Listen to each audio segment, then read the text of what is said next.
She's dead. Wrapped in plastic.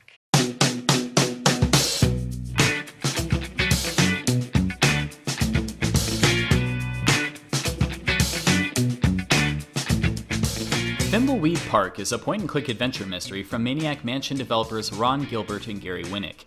After a successful Kickstarter, the game's March 2017 PC release was met with positive reception amongst both critics and players, earning itself a Metacritic score of 84%, resulting in it being ported over to just about every other medium by the end of the year. The title was the byproduct of a conversation about working for LucasArts back in the late 80s and early 90s and the innocence, fun, and simplicity that came along with the era. So without further ado, let's take a look at this conversation turned Kickstarter turned love letter and see how it fares on the Nintendo Switch.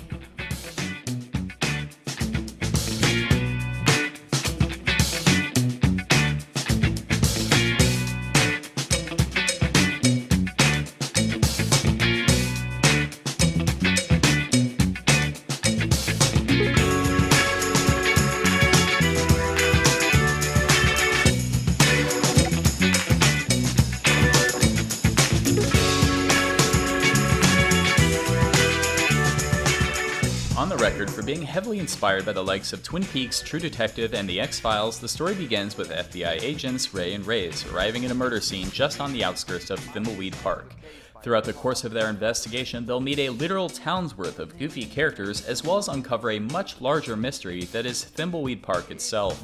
The 10 to 20 hour campaign never takes its darker subject matter too seriously, with a constant barrage of self-awareness, hilarious writing, and just about a complete absence of a fourth wall. Perhaps unlike Twin Peaks, the goofiness here doesn't really have an off switch, and as a result, the whole experience played out more like a comedy. Overall, the plot is definitely out there, but it's the well-written characters and rich atmosphere that really made the experience memorable. Hell out of here. Your reputation certainly precedes you, Agent Ray. I'll take that as a compliment, Agent Reyes. It's how it was intended. I'm sure it was. Let's photograph the victim and head into town to talk to the local sheriff. The body is starting to pixelate. The title is a point-and-click adventure in the same vein of Secret of Monkey Island or Dave the Tentacle, meaning that the lower portion of the screen is dedicated to an action menu, allowing for the player to choose how to interact with their environment, and the Switch's multi-capacitive touchscreen allowed for quick and easy selections when wanted. Each playable character has their own inventory as well as dialogue choices, and the map is impressively large, offering many intricate and diverse locations. Unsure as to what to do next? No problem, as a helpful to-do list can be found in each character's inventory, making some of the game's more unexplained moments a little bit more easy to tackle. Well, in theory. There are two modes of difficulty. The more minimalist, casual, allows for a smoother experience for gamers newer to the genre, and the almost absurdly jam-packed, hard, that exponentially beefs up the game's puzzles and thus completion time. Now, if you didn't think to select to pick up a random trophy in a random bedroom and place that under a random tank of radioactive waste at a factory and think to pour that into a random puddle in the woods so that you can follow the glowing footprints left behind by someone to an electric fence to charge a dead battery, well, basically, I recommend the casual difficulty for people who don't want to look up solutions to puzzles. While having more puzzles unlocked and a resulting longer completion time sounded like a no-brainer to me, the hard setting introduces some truly nonsensical solutions to its added puzzles that filled the increased playtime with consistent moments of bafflement and frustration. Overall, the throwback gameplay was great, but with that being said, having chosen the hard difficulty, the one real issue I had was simply not knowing what to do next, which was exacerbated further by the sheer size of the town's map. This is a small town where everybody knows everybody else and their business. When a couple of strangers start snooping around, word travels fast. So tell me again why you're here. I was assigned to the case by the Home Office in Albuquerque.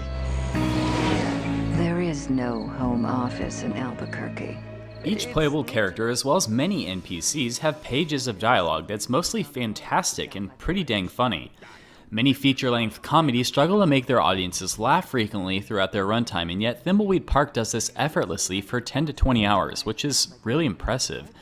Two characters will take some getting used to for some, the not-at-all detective-like flat demeanor of Agent Reyes, and the bleeped-out ramblings of a one-note Krusty the Clown wannabe kinda stuck out like a sore thumb. And as far as music goes, when 45 minutes of soundtrack accompanies up to a 20-hour campaign without ever feeling repetitive or lazy, the composer is probably doing something right, and that is certainly the case with composer Steve Kirk's score. The somewhat low-key music perfectly sets the mysterious and goofy themes of Thimbleweed Park, which was both noticed and appreciated throughout. Despite the love it or hate it delivery of the two mentioned characters, overall the sound design is fantastic and is easily one of the most laudable assets of the title.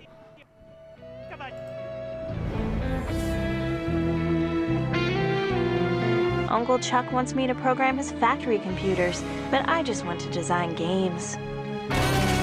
You are out of my will! You're giving up over $10 million! That's $20 million in 2017 dollars! In the end, Thimbleweed Park is like comfort food, and while perhaps nutritionally questionable and different for everyone, I found myself coming back to its charm over and over because of the coziness of the experience. It is a great little title to have to fall back on while playing in between games on the Switch. The frustratingly abstract solutions to some of its puzzles weren't enough to stop me from enjoying this odd, goofy, and nostalgic experience. The title is available for $19.99 on the Nintendo eShop and will take up 1.3 gigabytes of storage on your Switch. Holy... This can't be! I thought the playable characters couldn't die in adventure games. As always, thank you so much for watching the video. If you'd like to see more like it, go ahead and click that subscribe button.